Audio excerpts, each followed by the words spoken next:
The Money Café is proudly brought to you by Intelligent Investor, Australia's home of value investing. Get Alan Kohler's weekend brief, in-depth economic analysis, CEO interviews, and the latest market insights. Find out more at offer.intelligentinvestor.com.au/Money Café.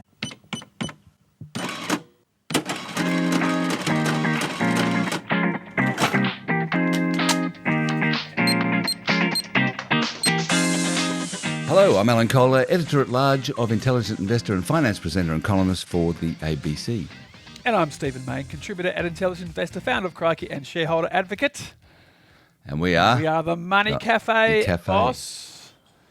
Good morning, Another Stephen. wild week in the world. How are you holding up? Yeah, I'm not getting a lot of sleep at the moment, but anyway, there's so much going on, and it's very interesting, and I'm looking forward to getting stuck into that. But I just wanted to tell you, I was in Ballina last week doing a speech for Business New South Wales at the Ballina RSL, and I don't think I've been in a New South Wales RSL for ever, probably. And lots of pokies there. Well, it's a casino, basically. Yep, exactly. And it's right. a Taj Mahal. It's unbelievably big. It's incredible. What a place. But anyway, the Premier, Chris Minns, gave a video greeting to the people in the room, and he said, I'm glad you got Alan Kohler there because my wife and I are big fans of Money Café, and we listen to it every is week. That right? Yeah. Oh, there you go. There Hi, you go. Chris. Well, I'll stop calling him Pokey Minns then. Pokey, So, do you call him? That's very unkind. Oh, look, a mate of mine ran against him in his seat, who was a Clubs New South Wales whistleblower, Troy Stolls. So we got nowhere with New South Wales Labor in terms of winding back pokies, and New South Wales is the pokies capital of the world. But if it's a Money Café listener, all is forgiven. Yeah, g'day, Chris and Mrs. Hi, Chris. Minns. Welcome, Mrs. Minns. That's right. Well, I will say he is, along with Peter Malinauskas, he is the most effective Labor state political figure in the country. People are saying they like his centrist, right, pragmatic approach. But boy, no one can get near the South Australian bloke. What a win that was. It was. And also it was a win for Pauline Hanson, wasn't it? An enormous win for Pauline Hanson. I think if that happened in Victoria, I think that One Nation would potentially have 20 seats in the upper house and the lower house, so 12 in the lower with that house percentage? and 8 With in that- the upper house. Yeah, with a similar, 22% vote. So it's enormous. It's an earthquake, and so I'll be and there's going to be a deluge of people queuing up to run for them in Victoria now, including anyone who gets rejected for pre-selection in the Liberal Party. The Corey Bernardis of the world, the Mark Lathams. She's a great sponsor of has-beens who get to come back. So who will those has-beens be in Victoria who get a second life? Just jumping on her 20% primary. Yeah, well. Anyway. And it's hard to see that going away in a hurry. No, well, I mean, you're talking about happiness, Alan. You've got the sort of happiness surveys that you ran on the news last night. It is, and you said Australia's happiness is falling, and I would say there's a direct correlation between falling happiness in Australia and the rising One Nation vote. Well, that's why I talked about it, and I had a graph of the falling happiness in Australia. And I think it's true. Obviously, there's a correlation. And the happiest country in the world, as usual, is Finland, which has a high level of taxation. And so I think the proposition that happiness flows from low taxation is incorrect, clearly. But I think it's also the level of public services. So it's high tax, and then it's a big safety net, big social safety net. Well, that's so right. No one's left behind in Finland. So everyone collectively is quite happy because they share the love around. That's right. And the services and infrastructure and so on flow from a level of taxation. And how happy are the Iranians at the moment, do you reckon? Oh, not happy at all. I mean, the whole thing is supposed to encourage a regime change and make the people against their leaders. They're probably against their leaders, but they're now more against, I would suggest, the United States than they are against their own leaders, because they're being bombed by the United States, and I don't think that's very encouraging of appreciation by the Iranian people. So I just think they're and Israel. I think because Israel. Did you see overnight Israel said that they've basically taken over 10% of Lebanon, and they've been trying to depopulate it, and they're going to sort of create an artificial boundary as a sort of a buffer zone. So people sort of forget. So I think this is two wars. It's a Lebanon war and it's Iran war. It's two wars or two fronts to the war that are going on at the moment. Yeah, so it seemed to me the fundamental problem for the oil price and inflation and the global economy is that both Israel and Saudi Arabia see this as a historic opportunity to change the balance of power and to reshape the Middle East and basically to remove the Islamic regime in Iran. That's what they're seeing it as, and they won't give up until they've either done that or basically died trying. And I think that, because the New York Times is reporting this morning that Mohammed bin Salman, the leader of Saudi Arabia, has been in Washington for a few days, if not a week, talking to Trump all the time and trying to persuade him to keep going because of this historic opportunity. And Israel clearly sees the same thing. And so while those two countries are still, going at it, whether the US pulls out or not, the Straits of Hormuz will remain closed, it seems to me. And there's a fourth old man. There's a fourth old man in the coalition of the willing old men, Rupert Murdoch.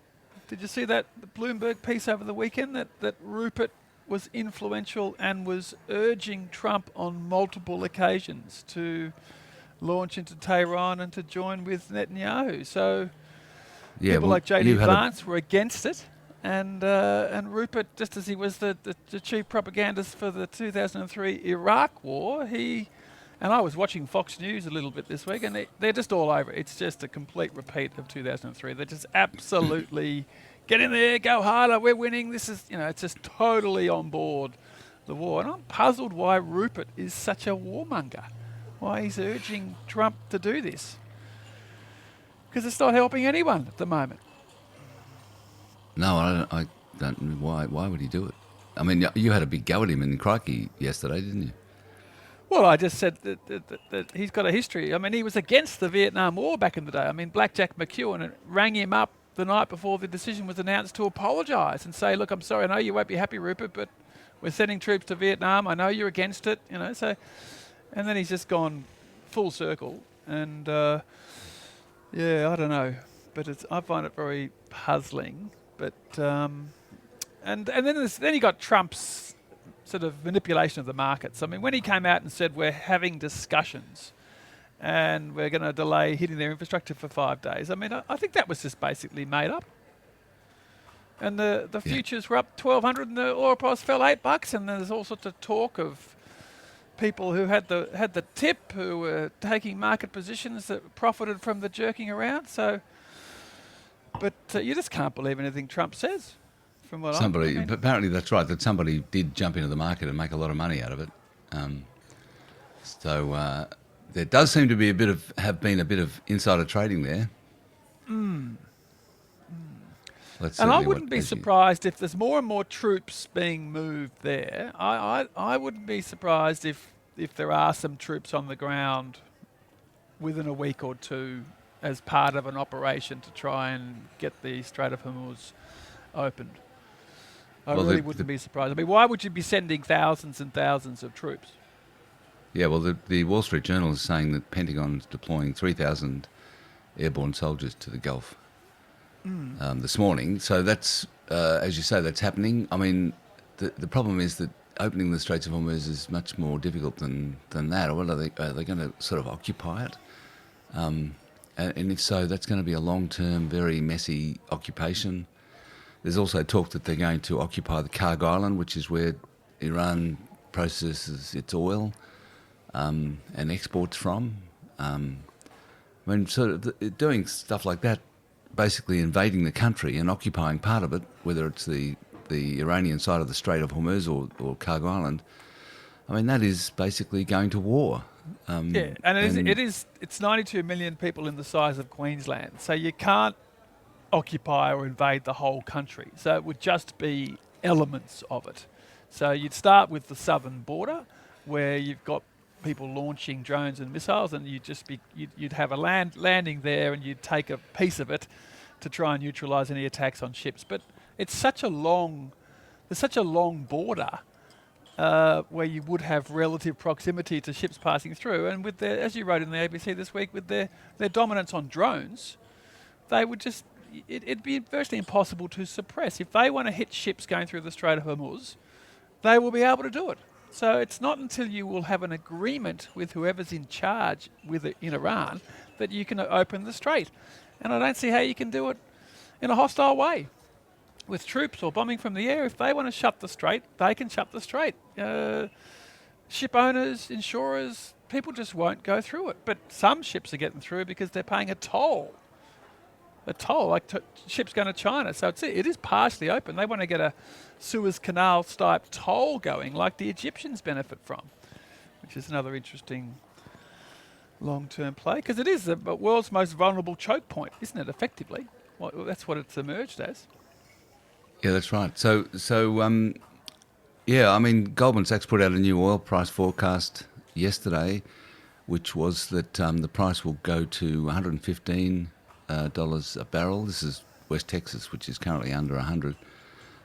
If the Straits of Hormuz stay at current level, which is 5% of traffic getting through, if it stays at that level for another 6 days, then that's what the price of oil does. I mean, I imagine if it looks like it'll be 6 days, the price of oil goes straight to that level.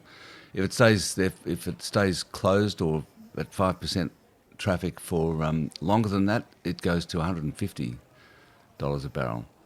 And so, and the bloke from BCA Research, Marco Papic, who I quoted on the news last night, said that if this keeps going, it'll be a pandemic or COVID-style shutdown of the global economy. So we're on the brink of something really serious. On the news. Is that a bit catastrophizing? Scaremongering? COVID-style shutdowns. I mean, I guess you've got fertiliser. I mean, people are already saying that if the fertiliser market gets disrupted, you're not going to get crops getting planted. We've seen Reese has already just jacked up their plastic pipes pricing by 36% because of the whole sort of chemicals and everything that feeds in to other parts of the economy. And as we're seeing, if you haven't got fuel, everything shuts down. So fuel is the absolute lifeblood of the economy, and particularly diesel. Industry runs on diesel. So, and we're already seeing a few stations run dry in Australia. So, but if it's only 20% of the world's supply, surely the other 80% can just be, repurposed, and we'll have some, demand will fall if the price goes high, and then the other 80% has to get repurposed. But LNG, it's even more. It's even bigger share of the global LNG that goes through there. So yeah, that's right. And you are seeing some power plants being repurposed from gas to coal. So you are getting a bit of substitution on the gas coal front, but there isn't the equivalent to do that with diesel and with fuel, say for millions of EVs, but you don't have the EVs in the trucking space. With aircraft, I mean, airlines are starting to reduce their flights. Oh boy. I bought some Virgin shares this week. I paid $2.50 a share. I thought they'd crashed from $3.27, and they kept going down. I got hurt catching a falling knife on that one. Oh, jeez. I hope it wasn't well, too I've many. got to go to their Stephen. AGM. I hope it was... No, it's $500. I've got to go to their AGM anyway in October. So normally I just buy it a month out. But I thought, I'll be going in October anyway. I'll buy them now. But I've got to do the same for Qantas. But I took my buy order off Qantas because I'm worried they could go to 4. They were 11. They got down to 8. How low can they go? Well, I mean, that's talking about the stock market. I mean, the reaction so far is not that severe. I mean, yeah, it's down a fair bit, but it's not in Australia, it's not really a correction yet. It's the market is not predicting the sort of thing that guy Marko Papic was talking about, some sort of global shutdown. That is not what the market's expecting. They're expecting it to end fairly soon, and I think that's I just don't see that. I think it's going to go on for a while. So I think you're right. I mean, the market's going to keep falling, I think. I agree. I think it's over-optimistic. And but by jingo, these rising interest rates, I mean, if you're wondering why Australia is not a happy place, I mean, Iran, rising interest rates, were you surprised they did 2 months in a row? Yeah, and apparently, lifting official rates? The market thinks it'll be 3 months in a row on balance. I mean, I think it's 53%. Surely not now. Surely not now. Well, yeah, but the problem is that inflation is going to go up as a result of the oil price going up. So the Reserve Bank's going to have to choose. If what you get is a slowdown in the economy and inflation rising, which is stagflation, the Reserve Bank has to choose which of the two problems it addresses, high inflation or rising unemployment. And it's supposed to deal with both, and it can't deal with both if they're both rising. So they'll have to choose one, and I think probably they'll choose inflation to tackle because they think that's the worst problem. So I don't know. I mean, I think at this stage the market is 53% odds of a rate hike in May. I mean, maybe that'll change if by the time they meet, the Strait of Hormuz is still closed and oil's 150 and it's looking like a recession. I think you're right. They can't possibly hike rates into a recession. But that's kind of. And I think if oil does get that high, I think you'll see the government cut the fuel excise as a cost of living relief measure, like Morrison did back in the day. I think it was the Ukraine war. So that's a card they've got to play if it's a straight Bowser Payne question.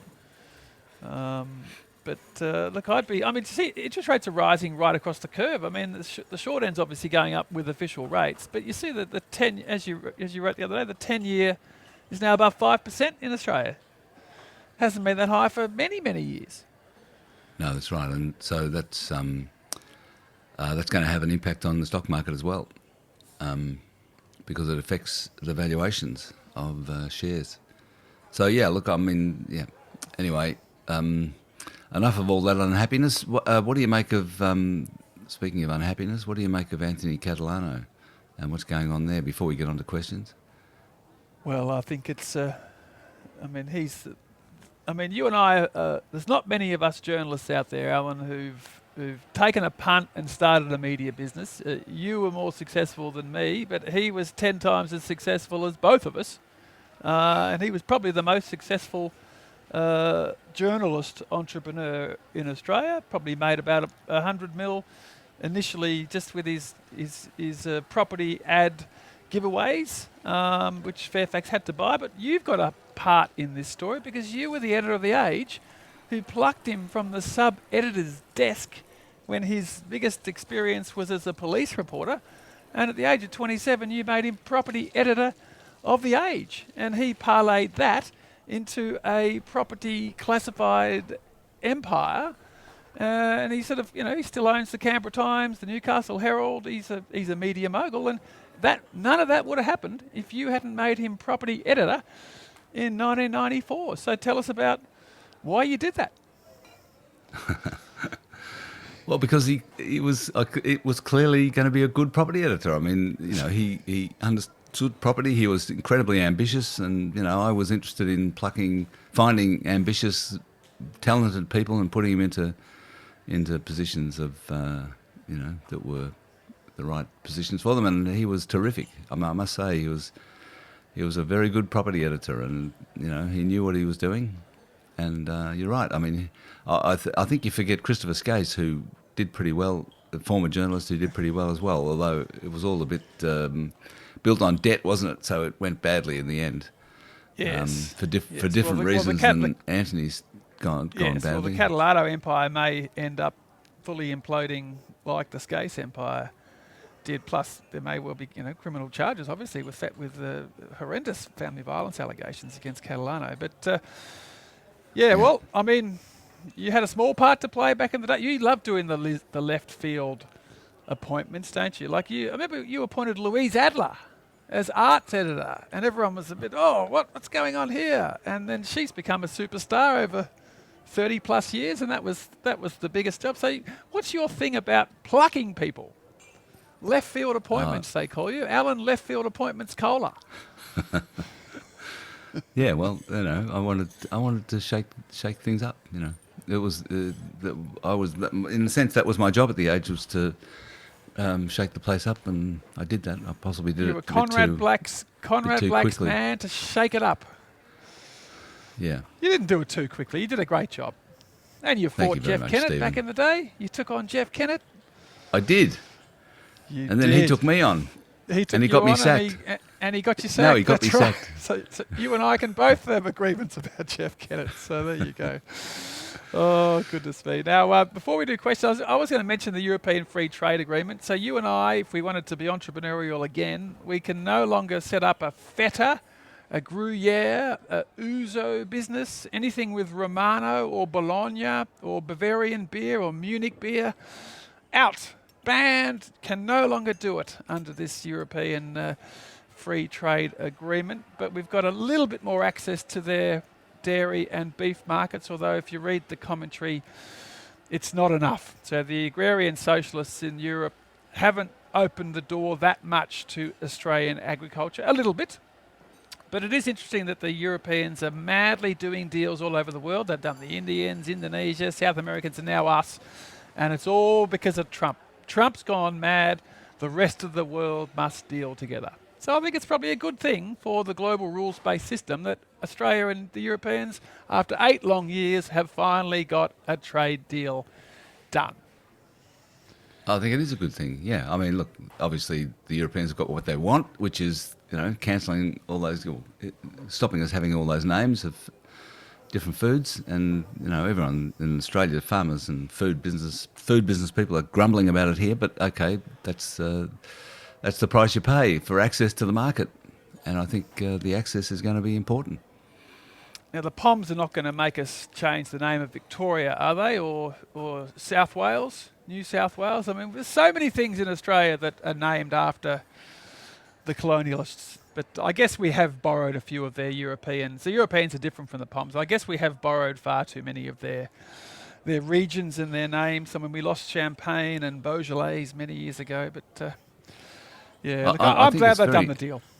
I think it's very interesting and weird actually that they changed the name of New Holland to New South Wales. Why South Wales? Why not New Wales? What's so special? Why not New North Wales? Yeah, I agree. Yeah, well, I agree. Yeah, I don't know. Very it was strange. Weird. Very strange. Anyway, before we get to questions, here's a quick word from our sponsor. If you're enjoying the Money Café, take the next step with Intelligent Investor's Essential subscription. Right now, listeners can access a special Money Café discount, giving you Alan Kohler's Weekend Brief, the latest market updates and economic insights, plus exclusive CEO and Talking Finance subscriber podcasts, in-depth interviews with leading financial minds on business, the economy, and investing, all for just $297. It's everything you need to stay informed. Sign up today to get a limited edition Money Café cap plus 3 months of Intelligent Investor Premium. It's our way of saying thanks for being part of the community. Head to offer.intelligentinvestor.com.au/Money Café to claim the offer before it ends. T's and C's apply. And also, before we get to questions, this is general. This is not personal financial advice. It's general advice, I guess, if you can call it advice. It's a podcast, and if you don't base any of your decisions on what we say, get proper advice if you're going to. Correct. Mr. and Mrs. Minns, do not go out and do something having listened to today's Money Café. No, Get some professional advice, Mr. Minns.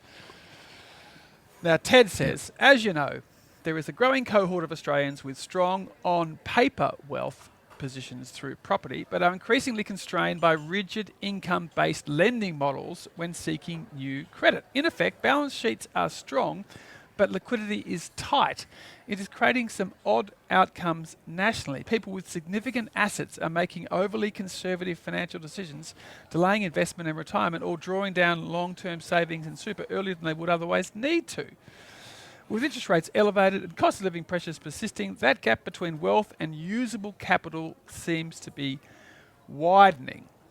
And then Ted goes on to plug a particular business, which I probably won't plug, but he's right though, isn't he, Alan, that we are asset rich and cash poor, and there's many on paper rich people who don't have liquidity, and this, it sounds like, is affecting the way that a lot of people behave. Yeah, but I mean, asset rich, but really, is it? It's not a liquid asset. You can't really. It's not like owning shares or something else. Owning a house, you've got to buy another house. I mean, it's sort of. I think it's illusory wealth, and so I mean, I'm pretty sure the banks are keen to lend as much money as they can. I mean, I don't think there's anything.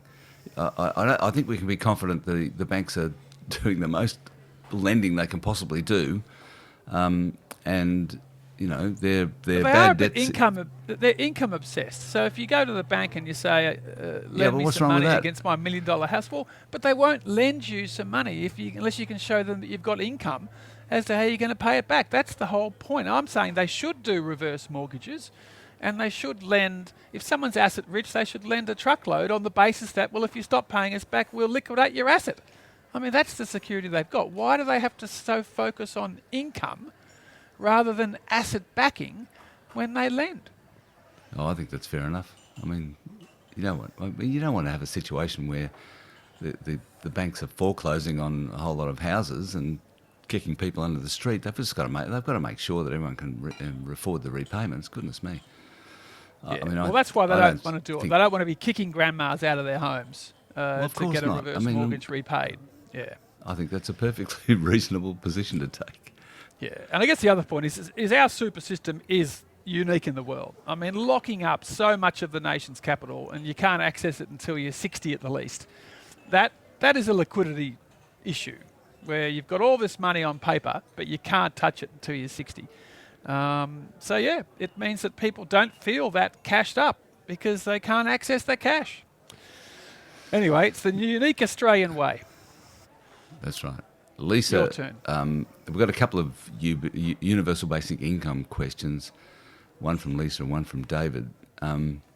Lisa says, I love listening to your podcast. As a Gen X woman, I learn a lot from your conversations. Lately, you've touched on the idea of universal basic income, and I'm intrigued. What if we consider that a UBI is not about replacing a full-time worker, but recognising that there are not enough jobs to work full-time anymore, and the idea of a 3-day work week is a better way to frame it? Is it possible to use a UBI as part payment for basic living costs, allowing many of us to move to a standard 3-day work week if we choose? I asked my old friend Gemini, who suggested it would cost between $250 and $300 billion. A snap. What a bargain. I mean, and then David talked about it in the context of modern monetary theory, and he quoted some bloke named Richard J. Murphy, who I don't know about, who was a strident supporter of UBI when implemented in a MMT framework. And so David suggests that many government stimulus efforts are half-cocked attempts to run elements of the MMT playbook. And if we're spending the cash running up the debt, increasing inequality with a spectacular failure to fix the top two or three priority public policy issues, what is preventing the wholesale adoption of MMT across all levels of government? So, I think the only way that they're going to come up with $250, $300 billion to give everyone a universal basic income is by just printing the money. I think that's correct. Correct. MMT and UBI. I agree with David that they are connected. So you couldn't do a universal basic income and have a budget surplus. So you would have to accept perpetual deficits, and that's where the MMT people come in, which says it doesn't matter if you can print, you can just have perpetual deficits. Yeah, well, So I of guess course it matters. Yeah. I mean, I've done a lot of investigation into MMT, and really, you got to pay interest on the debt. That's the fact. You know, unless you find some way to have debt that isn't interest bearing, the more debt you have, the more I mean, already interest payments are the second highest. I think the second highest, or one, perhaps even the highest now. Item of government, category of government spending. I mean, it just... No, but Alan, if I you're just printing... think it's ludicrous. The whole idea is just completely ludicrous. MMT, but if you're printing, can't you just print money and repay the debt? That's the whole point of it, is that the federal government, we own $1 trillion, okay? The federal government can just create money out of nowhere and just nominally pay it back. But if they did the Australian dollar would crash and there'd be a financial meltdown because there'd be a loss of confidence in the system. And no government, all these governments were printing during the GFC and particularly during COVID, but no one's ever written off the debt by printing. That's the thing that doesn't happen. And so we all nominally have this debt that will never ever get repaid. Is the $37 trillion US federal debt going to get repaid? No. Is Victoria ever going to pay their $160 billion of debt? I can't see that happening in the next 100 years. Can you?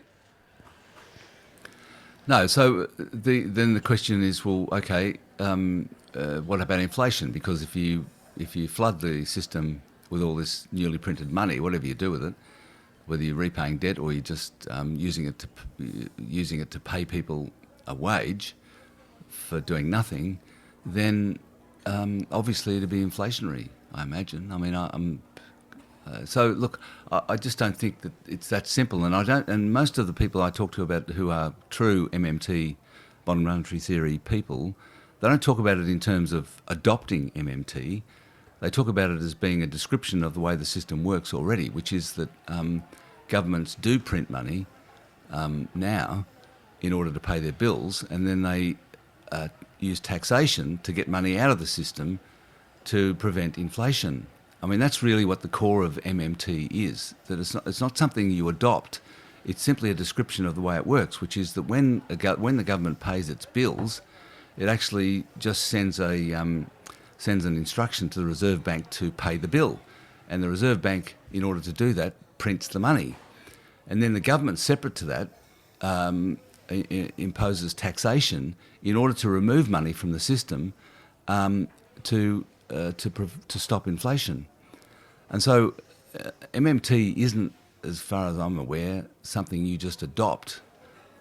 People don't talk about it as being, we're going to do MMT, which is that we're just going to allow constant, endless deficits and or print money to deal with debt and to just endlessly print money, because I think everyone would understand that that's going to be inflationary. And so that's the thing about UBI. I mean, if you just give everyone a salary for doing nothing, how does that work?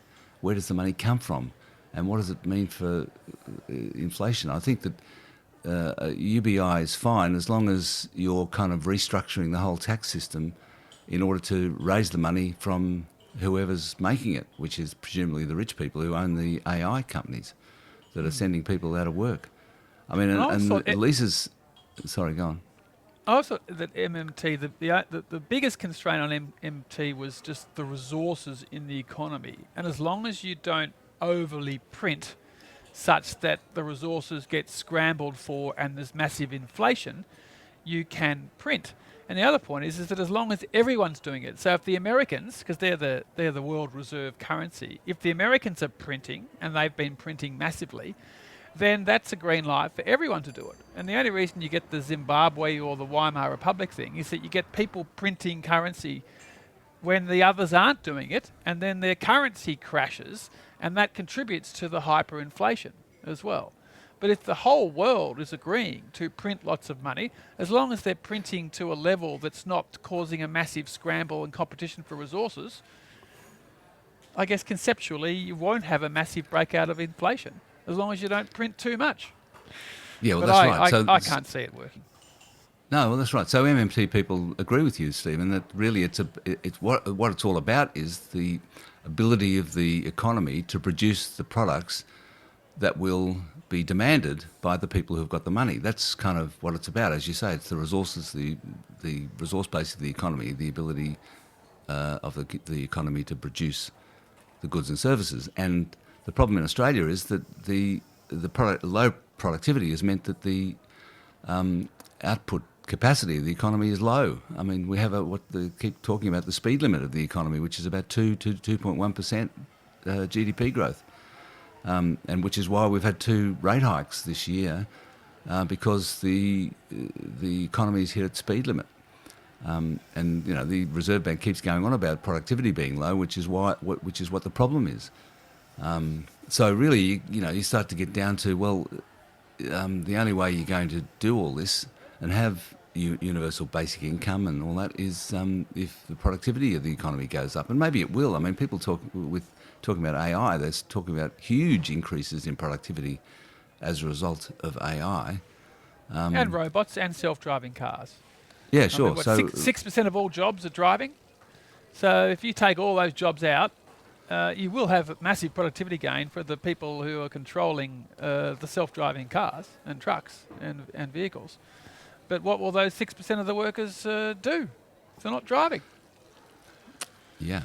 Macquarie had an interesting piece of research I had on the news last night about the use of AI by banks, and it did some predictions of how much staff cuts that the banks will do in order to get their costs down using AI. And the sort of base case, what they think is likely, is 18% reduction in staff. And as I pointed out last night, there's 185,000 people employed by banks, so 18% is 33,000 people. So everyone can expect lower mortgage rates going forward and lower net interest margins because they will be able to smash their wages bill by 20%. Yeah. But pay massive license fees to the AI companies, presumably, all of whom are based offshore. So sack the local workers and pay lots of money to big tech. Now you can read Ben's question.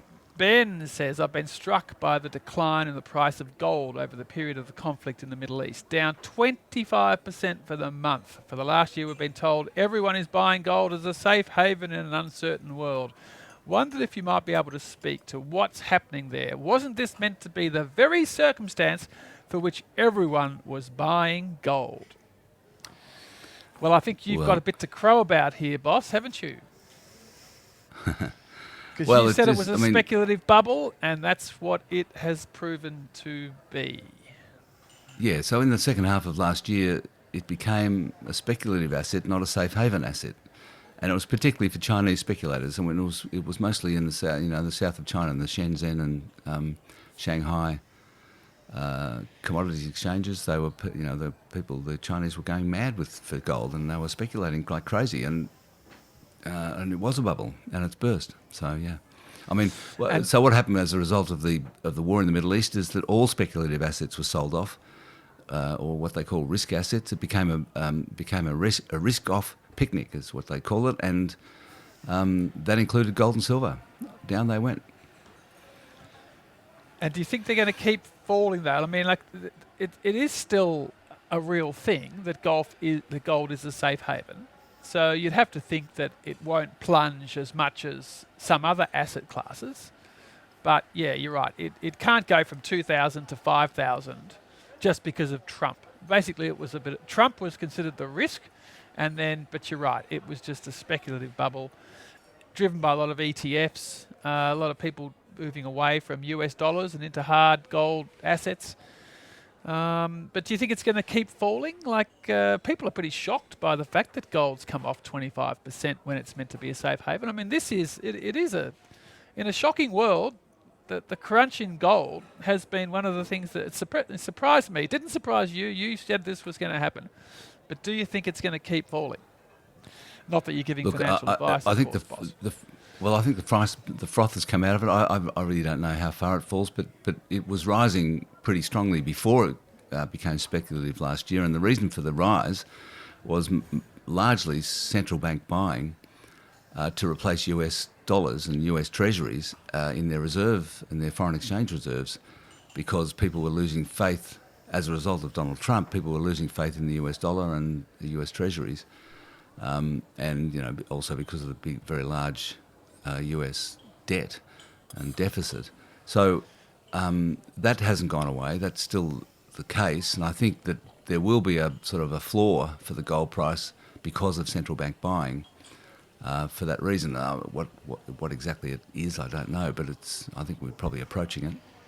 Because the central bank buying also relies on strong sovereign balance sheets, and that's an interesting part of the Iran war. Is this talk of Abu Dhabi and Dubai and Bahrain having to liquidate some of their offshore investments because all of a sudden they've got a cash flow crunch from the loss of oil sales. So I think it's the Abu Dhabi investment fund that owns 20 or 30% of the Brisbane toll roads in joint venture with Transurban.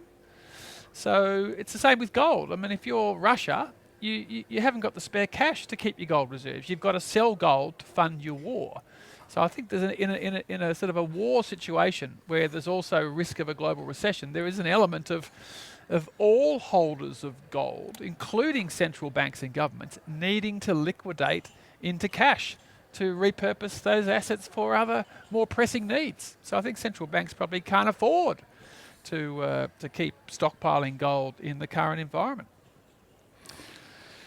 We might have to skip Felix's question. We're starting to run out of time. We'll go to Yas, who says some countries use income splitting to apply income tax at a household rather than individual level. Given how common it is for a household to have one high and one low income earner, e.g. with kids, with someone working part-time, would this work to make tax fairer and ease the cost of raising children? And he gives an example of two people earning 100k and one person on 200k and so on. Look, I think that would be one way to reduce income taxes. That's kind of it's just simply another way of having a tax cut. And I think that it's true that we tax incomes too much. The top marginal rate of tax kicks in too low.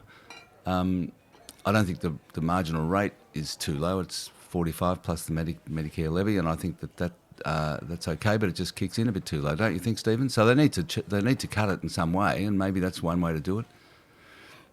Yeah, we're over reliant on income tax, and you need to reduce that reliance. So this would be one way of doing it, but it would also make divorce more complicated. And how does it work for de facto couples?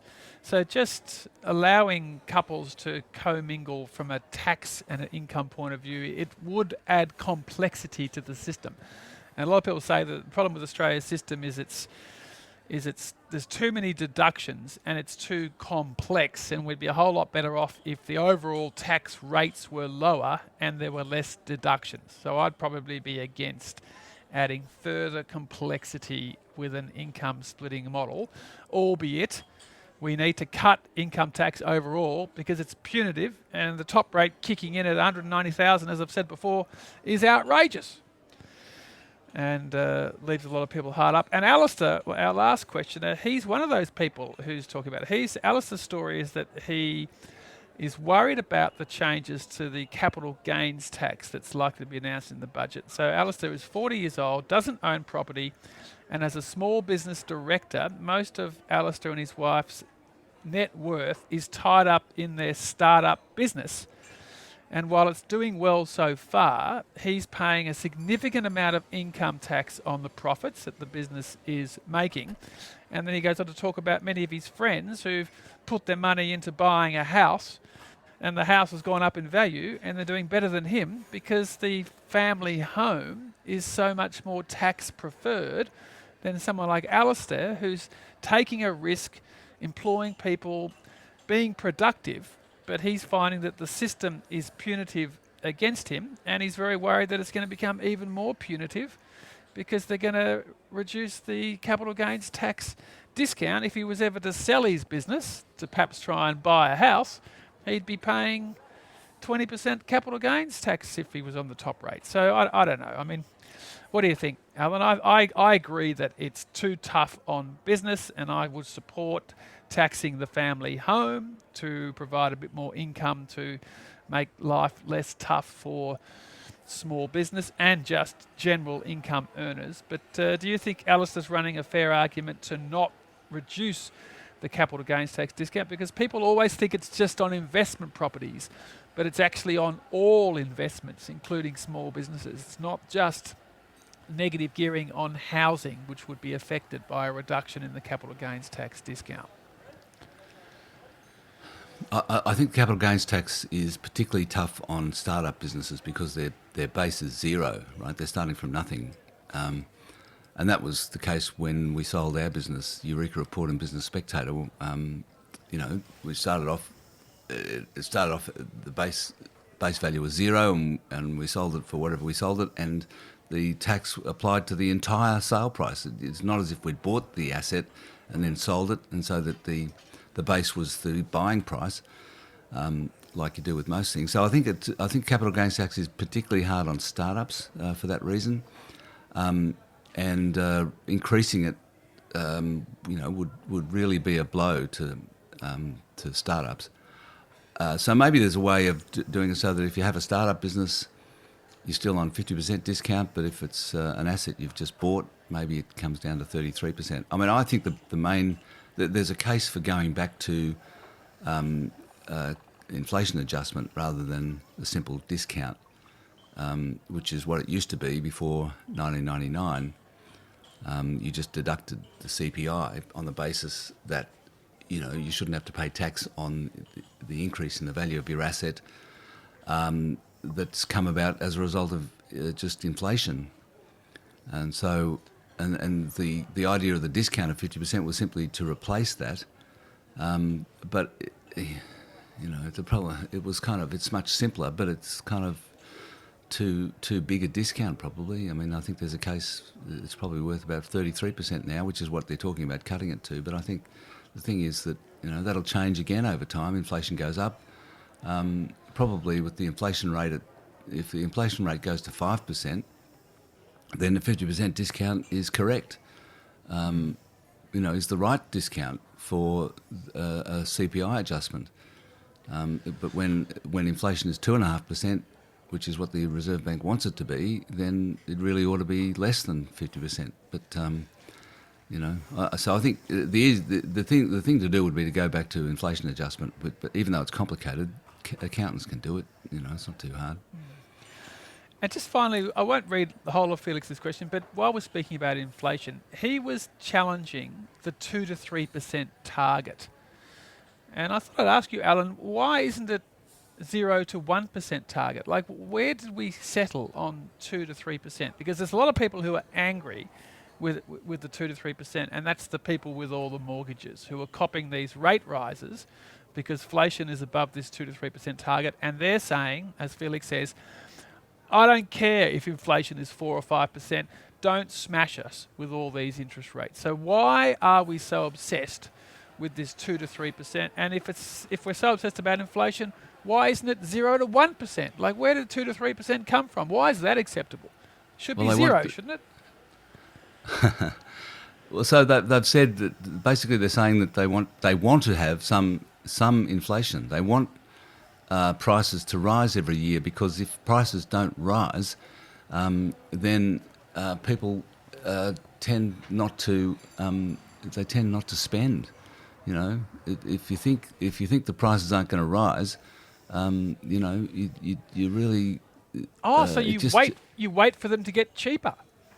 Effectively, is what they're saying. So you've got to have some inflation, otherwise people will keep waiting for the price to fall.